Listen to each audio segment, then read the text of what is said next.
Moms for Real Food initiative. Today I'm going to be talking about, reviewing, and using the Presto 16-quart pressure canner. Now, if you're anything like me, I've never actually canned before, so pressure canning I've absolutely not done. So I did find that the easiest way to do it, if you're new like I am, read through the instruction manual that comes with it, kind of familiarize yourself with it. They kind of take for granted that you know a little bit already. So if you're like me and you're new to the pressure canning and canning, doing as you're reading makes it a little simpler and less confusing. And then I also went onto a bunch of websites, like simplycanning.com is an excellent one. So you'll be with me on this video as I am pressure canning beans. They're not being pickled, they're just being pressure canned for storage. So you'll kind of see some of the little mistakes that I made, kind of learn how to go around them as per the Presto instruction guide. And yeah, hopefully you'll learn something new today and we can continue on our journey together. Alright, so this is the Presto 16-quart pressure canner. It basically came, as you see, the instruction guide also shows you exactly how to put it together, how to lock it. It also comes with this pan sheet doodad. As you can see, I'm not really well versed in all the little terminology. This basically sits on the bottom of your pressure canner so that your jars sit on top, so that your jars aren't sitting right on the bottom of the stainless steel where they get too hot and could possibly crack and break. So you put all that together and then you get started. It also comes with the pressure canner guide.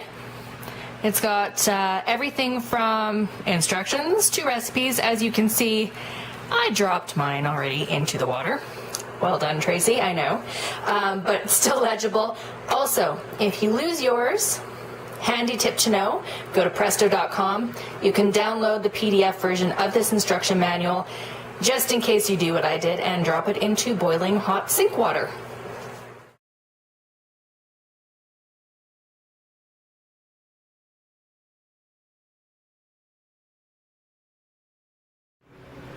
Okay, so we've already filled our jars. These are the 1 liter jars that I'm using. You can use smaller jars if you like. We're going to be pouring pre-boiled water into each one, leaving about an inch to the top, and then we're going to have to remove all the bubbles with a plastic utensil. I'm actually going to be using my handy dandy orange peeler. Works just well. Move it around so you know all the air bubbles are gone. You want to use plastic so there's no chemical reaction. Okay, so once you have them all filled, you want to make sure that you've got all the moisture off the tops before you put your seals on. You want to make sure, oh, and they're hot. Boiling water. You want to make sure you don't burn yourself either.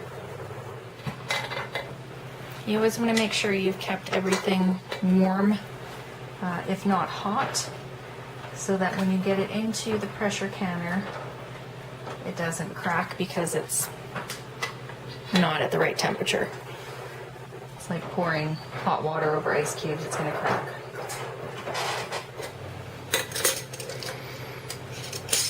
And then just go ahead and adjust them right on, and then we're going to place them, ooh, again hot glass. I'm going to place them into our pressure canner. Okay, we've placed our jars into our pressure canner. We've also placed 3 quarts of water into the bottom of the pressure canner. We're now going to add the 2 tablespoons of vinegar. The acid will actually enable the pressure canner to work properly as per the instructions from Presto. And according to the instruction and my altitude, we need to bring it to 11 pounds per pressure, and then we start our timing.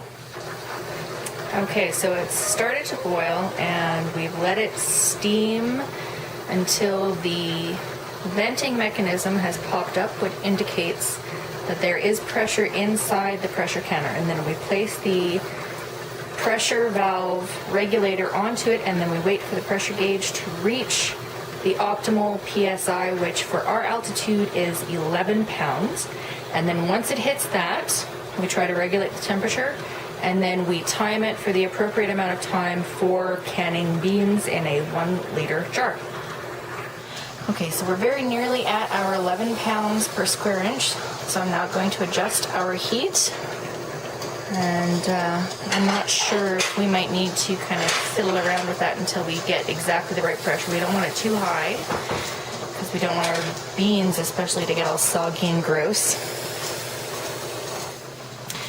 Okay, so we did end up with having too much pressure in our pot, so we ended up having to remove, notice I'm wearing a pot holder, remove the pressure and put it back on until we maintain the correct amount of pressure. Now the unfortunate thing is you have to start your timing all over again when that happens. So if that does happen, adjust your heat, make sure it's regulated for a good 2 or 3 minutes. That way you ensure that it's going to stick to the right level, and then you have to restart your time all over again, but at least you know that you're going to end up with the right kind of product at the end. Okay, so we've managed to maintain 11 pounds per square inch on the pressure canner for 30 minutes. It was the 25 minutes plus 5 minutes for my particular altitude. And now we're going to turn off the heat. And what we need to do is we need to remove it completely from the heat, but we also need to let it cool by itself. We can't prematurely open it. It will either crack or wreck the food inside, so you need to be patient at this point and just remove it from the heat. All right, so as you can see, we've allowed the pressure to go down to 0. So our pressure canner is ready to open, and we're ready to extract the jars from the canner and allow them to cool as well. Use some canning tongs because these are going to be really hot. Place them somewhere to cool nice and slowly, somewhere where there isn't a whole lot of draft. As you can see, that one's still bubbling pretty good.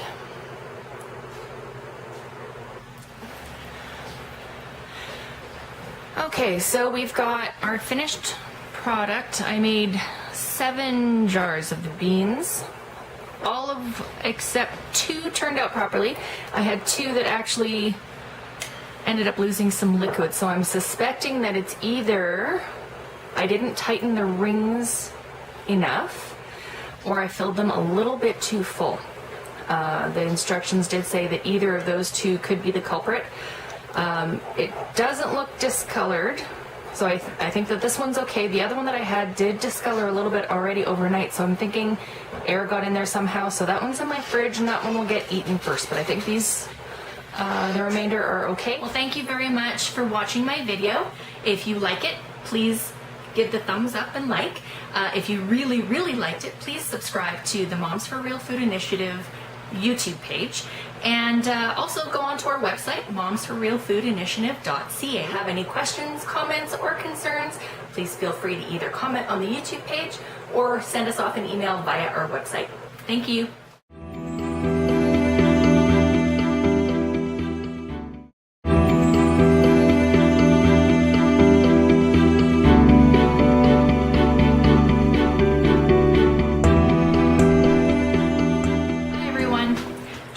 From Moms for Real Food Initiative.